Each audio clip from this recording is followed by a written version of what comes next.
Divorce. হ্যাঁ, ঠিকই শুনেছেন, ডিভোর্স।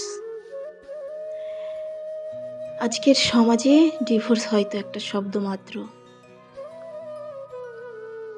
কিন্তু এটা যে কতটা মর্মান্তিক হয়ে উঠেছে সেটা আমরা হয়তো অনেকেই অনুভব করতে পারি না।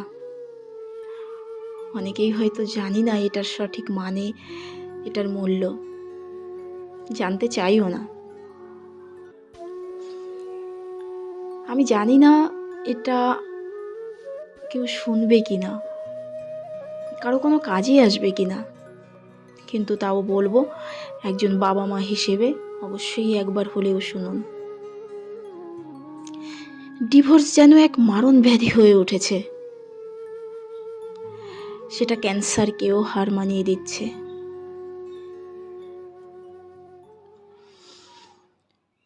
তবে হ্যাঁ, এটা সত্যি যে যেখানে মূল্যবোধ থাকে না